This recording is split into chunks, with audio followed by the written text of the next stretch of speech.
Science behind how women fall in love. Let's go, bro. This is how women fall in love, and this is how men fall in love. What all these hormones are basically telling us is that women fall in love during orgasm, while men fall in love when they think about having sex. This isn't... What? But how am I meant to get girls if they fall in love once they have an orgasm? You're assuming that we've had sex before I've even pulled her. Like, what? Is it that impossible, bro? Is Mother Nature trying to nerf me, bro? The world is so against me getting any sort of huzz, bro. It's insane. Holy shit. You telling me Mother Nature nerfed us like that? Fucking hell, bro. An evolutionary mechanism meant to keep both partners loyal, but why? The human baby benefits a lot from having both parents together, so it all comes back to procreation. This perfectly matches with Helen Fisher's book, where she explains that falling in love can be separated into 3 different stages. Stage 1, lust. For men, lust is linked to testosterone, while for women, lust is linked with estrogen. But here's the deal. Men follow a daily hormonal cycle. Testosterone increases during sleep, and it peaks right after waking up. Women follow a... What? I've heard of that a couple times, but I don't notice that, bro. I don't think the difference is big enough for you to notice it. But what I have heard is once a month, guys have like a period where once a month their testosterone is at all-time low, and apparently they're a bit more moody or something like that during that time. That's what I heard from an unreliable source, bro. But I heard guys have periods apparently. I've never really noticed that, but I've noticed once I started going to the gym and like taking care of my health, I do notice that I'm not necessarily more productive, but I can feel the effects of testosterone. So whatever testosterone boost that gives you, I can feel it, bro. Like I'm a bit more like, you get what I'm saying? I'm a bit more like, yeah, like, just everything to do with testosterone. Monthly hormonal cycle. Their estrogen peaks right before ovulation, the period of the month when they're fertile. So they're hornier for a few days every month, while men are hornier every day. Low-key, I noticed that though. I noticed that with girls, bro. Yeah, you get that one chick, you say nothing for 3 weeks, and then just one day, she just goes and says some weird, outrageous shit, and then it goes dry, bro. You kind of notice that, you know? Especially with girls you meet a lot. Then that's crazy. So that's why I've been seeing bare TikTok comments about like, oh, I'm ovulating. I just want some. Yeah, it's a bit. I ain't gonna say it, bro, because that shit gonna get clipped. But it's like, yeah, it makes sense now. Damn, y'all gotta get your game up, bro.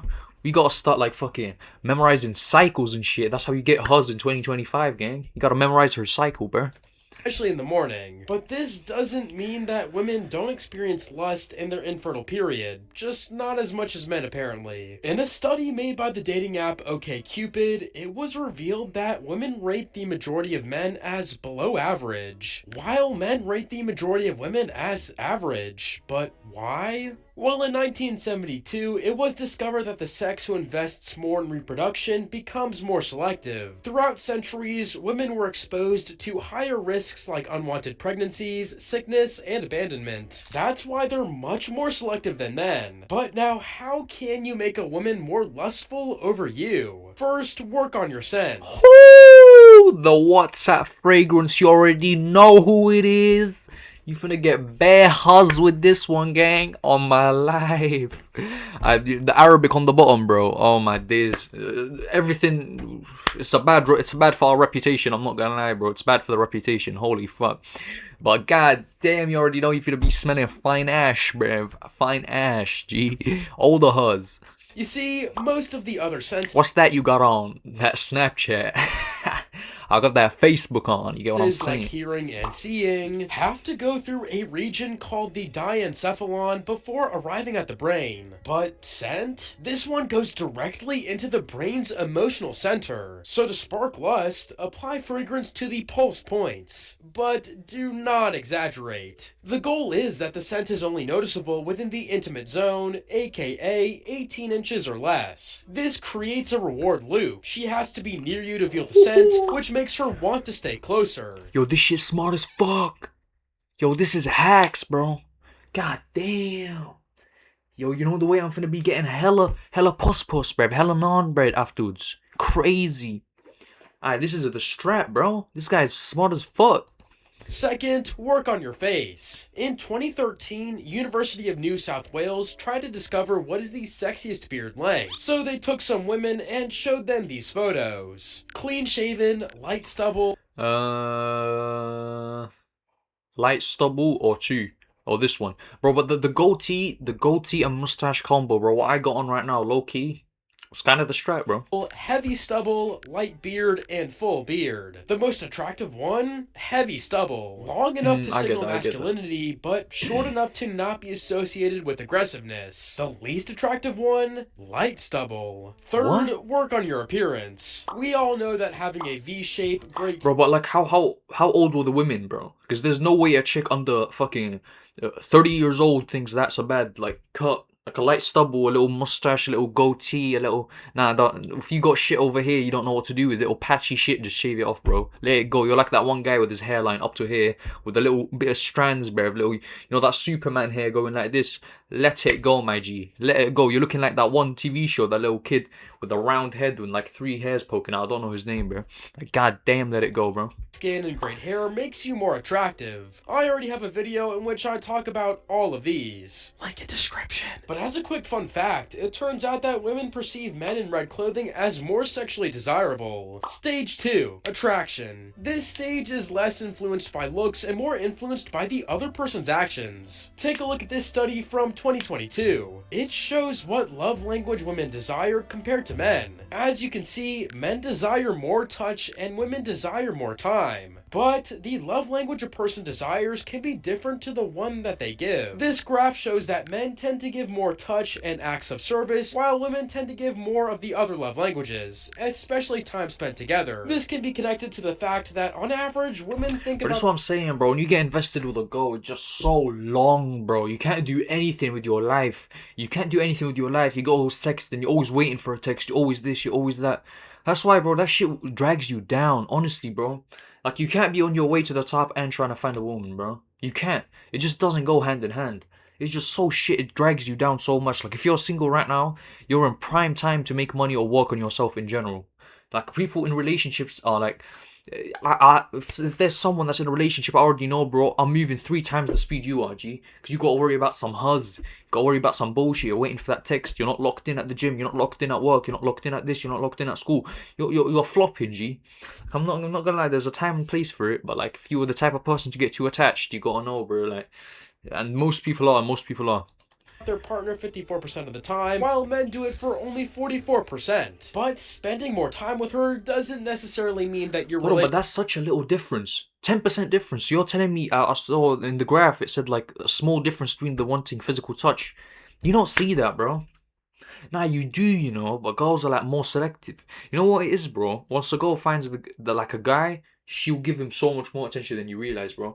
Like, y'all think girls are like, they literally like guys. You know how the way you get horny, the way you get this, the way you get that. Some guys think women are like some mystery, bro. I'm telling you right now, it's simple as fuck, bro. They're humans, literally. Instead of peeing while standing up, they pee while sat down, G. Like, genuinely, that's it. And they're like, yeah, if they find the right person, you'll see that side of them come out, bro. But it's like, obviously they have to protect themselves, you get what I'm saying? They're not just gonna let any guy. They're not like guys where you just act bare horny with hella girls or hella guys and make weird jokes, bro. Like, they're a lot more reserved, but once they find the right person, that shit comes out, bro. And the girls be freaky, especially the quiet ones. They're freaky as fuck. I'll keep it a buck, gang. Swears. Relationship gets better. This is Dr. John Gottman, a guy who can predict divorce with 90% accuracy just by watching a couple interact. He said that every stable relationship— But I'm pausing a lot, but I can as well, bro. Obviously I can. If you're like not caring, if you're like moving, yeah, that's not smart, bro. So with these stupid ass qualifications, G, these guys are bum, bro. 5 positive interactions for every 1 negative interaction. Why? Because of an evolutionary mechanism called negativity bias. Our brain remembers negative experiences 3 to 5 times stronger than positive ones. But how can you offer those positive moments? A. Shared reality theory. It was discovered that couples who share a private language or inside jokes bond faster because it creates an us versus the world dynamic. On the same principle, you can use playful nicknames that are based on her behavior and not general ones like like babe. B. Variable reward theory. MRI studies on the brain discovered Bro, that... that's not how cringe it is. Yo, babe. Yo, baby girl. Yo, pumpkin. Like, shut the fuck up, bro. Like, I don't know what you call a girl, but like, not babe, bro. It's a bit weird, G. Can imagine just walking and a guy going like, babe. Like, fuck you, babe. Shut up, G. Like, well, you're weird, bro. You're just weird. You get what I'm saying? You're both weirdos. I don't know. Like, ugh. Like, keep that shit behind closed doors. You can call each other whatever, babe. But nah, I don't need to hear that shit, G. I don't know, something about that's weird, bro. Like, I'd rather you call each other fucking Pookie than babe, bro. It's just a bit weird. The reward regions activate more when the outcome is unpredictable. That's why social media is so addicting. Yo, I'm on to absolutely nothing. I just dropped the whole load of shit. And let's just move on, bro. You never know at what time interval you'll get a new dopamine hit. So from time to time, do something unpredictable. Yeah. C. Humor. Here's a funny fact. Women like men who can make them laugh. But men? We don't care that much about their humor. We just like women who laugh at our jokes. Stage 3. Attachment. Depending on the parent's behavior, every person gets one of these 4 attachment styles. This is a psychological phenomenon, but most of But the that's time... actually so facts. If she fucks with you, she's already like 10 times more attractive. Now, but sometimes you like the girls who don't like you, but at the same time, it depends. Like, nah, you don't. Guys aren't like that. Girls are like that. They like guys that don't like them. Guys are like, nah. Most guys aren't like that, you know. If a girl fucks with you, that makes her so much more attractive, I think.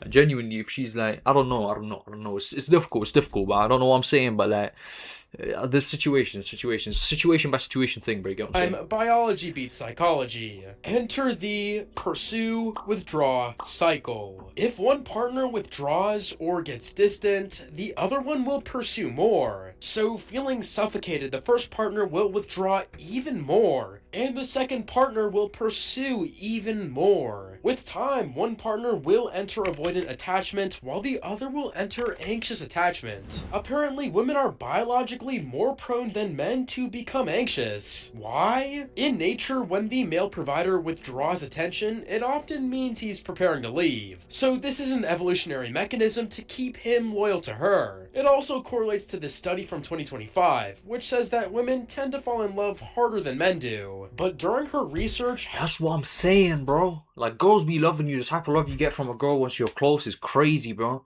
Like, genuinely. Like, it's different. Like, it's harder to like get in, but once you're in, bro, you're in. You get what I'm saying? Like, it's different. Guys are like, you love a girl for like a certain degree. Like, you get what I'm saying? Since the beginning.